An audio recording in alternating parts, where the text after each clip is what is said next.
Hey YouTube fam, this is Victoria coming back to you again with another video.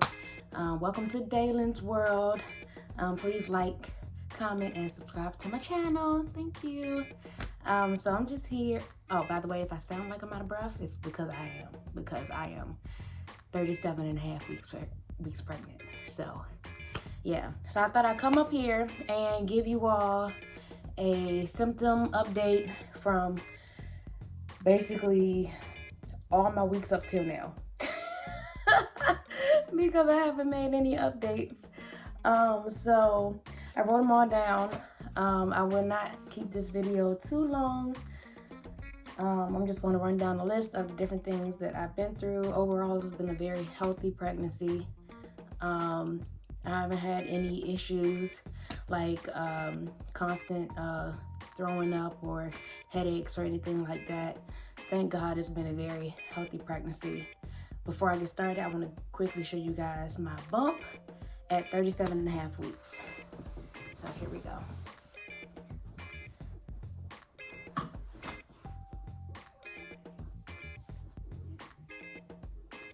A lot of people say that I'm very small compared to most, but as long as it's healthy, it's okay. So, I had to start with our list. So, sex drive.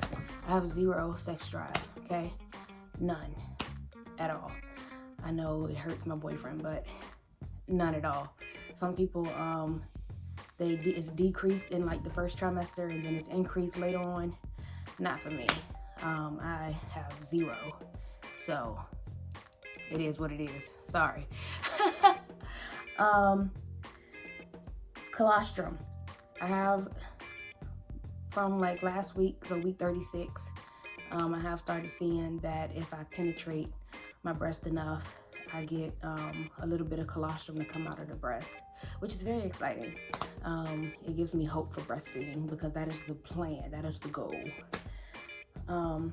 Speaking of breastfeeding, I do plan to have a natural birth without an epidural. I'm gonna hold out as long as possible. So as I have my birth plan and I told my family and the doctors, don't mention epidural unless I mention epidural. Just encourage me to stay as natural for as long as possible. So let's say, what else do we have? I wrote them all down because my memory, baby brain, yeah, you know. Pressure in the pelvic area. So when I wake up in the morning, and this has been occurring since like the beginning of, like the middle of week 35, beginning of week 36, I get a lot of pressure in the pelvic area. So like when I first wake up, it literally feels like each time I take a step, I'm gonna squish my baby's head because he is head down and he's been low since the beginning. So yeah, I just feel like I'm gonna squish him. So I sort of waddle, or like a penguin, not even like a duck. It's like a penguin. So yes, have that pelvic pressure. I have not been experiencing any Braxton Hicks. I know some people experience it soon, some people experience it late, some people don't at all. I can't say that I have. I mean, I am a first-time mom, so everything that I feel is new to me. So it's not like, oh yeah, I know what that is. I know what that is. This is literally like, I do not feel like I have the menstrual cramps as they describe it. So,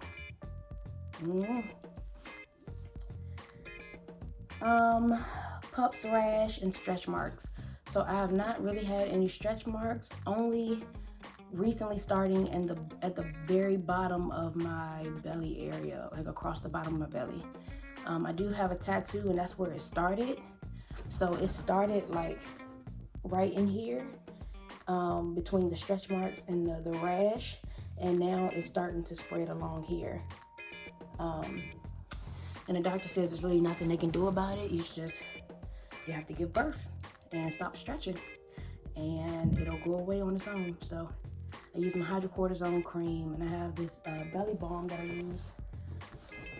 it's in the bathroom. But anyway, it's some belly balm that I use to really help soothe the skin and moisturize, and it definitely helps with the itching, because it does itch. And when I get to scratching, of course, we all know that makes it worse. So yeah. Let's see. Oh, my blood type is O negative, RH negative. So I had to get like a RhoGAM shot. I think like week 26. I had to get a RhoGAM shot, and I'm pretty sure I have to get another one after I deliver. That shot basically, something about having O negative blood. Your body creates these antibodies or something against the baby, and you don't want your body to basically fight off your baby.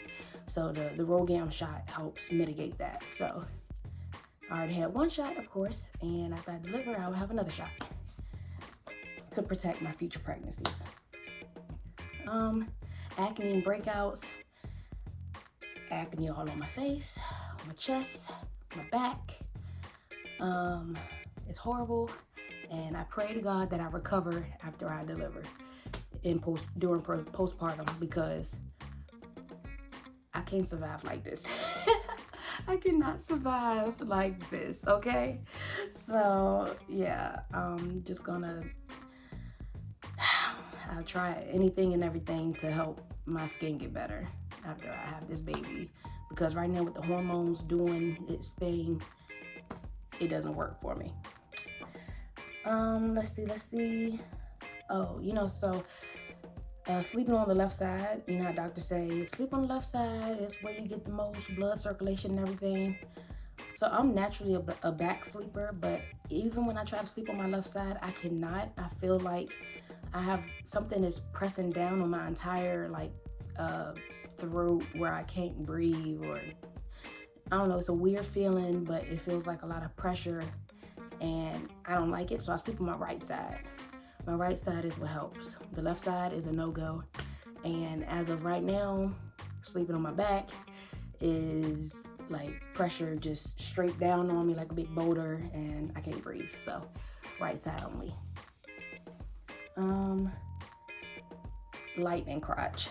So when I walk, sometimes I get these sharp shooting pains that shoot right down the middle, like through the vaginal area.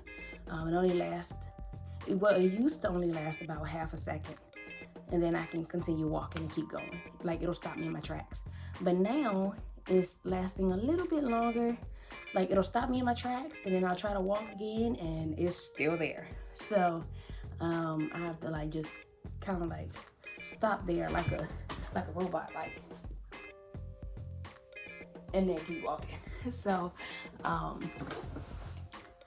yeah, lightning crotch. It's not fun, and it comes out of nowhere, so you never know when it's gonna happen. It just stops you, and it's like, oh my goodness. Negative for group B strep. You have that test done between week 35 and 36. It's basically some natural bacteria that all of us women have. That's in our anal area, and the doctors want to make sure that it doesn't transfer to the vaginal area, because it could potentially harm the baby if it gets transferred during delivery. So I got tested for that. It's literally just a swab of a Q-tip, really, swab between your vaginal area and your anal area. And literally that's it. It is not painful. Some people say, oh, I hate getting tested for that. I'm like, it's literally a cotton swab. Just, it's nothing to it. So I don't know. But thankfully negative for that. I did pass my 1 hour diabetes test, the sugar test. So that was great. So no sign of gestational diabetes. I know some people, if they don't pass the first test, the 1 hour one, they have to take that 3 hour one. So thankfully I didn't have to go through that. Passed it the first time, good to go.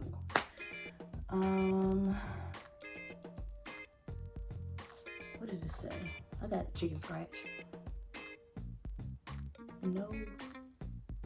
To see how big. What? Okay, I don't know what that says. Oh, scans. So I know that some women get constant scans to check the growth progress of their baby and everything, to make sure everything's on track. My doctor's office doesn't really do that unless they have a health concern or you have a health concern. But since I've been pretty good so far this entire pregnancy, I haven't had any scans to test the growth. The most they do is, you know, when I go in for my appointments, they check my blood pressure, my weight, they test my urine, and they take their, literally like a tape measure, and they just measure from like, I guess the top of the uterus down to like a bone right here, to make sure you're measuring by the number of weeks. So right now, the last time I got measured, of course, I'm 37 weeks. I'm measuring on target at 37 centimeters. So 37 weeks, I'm good to go.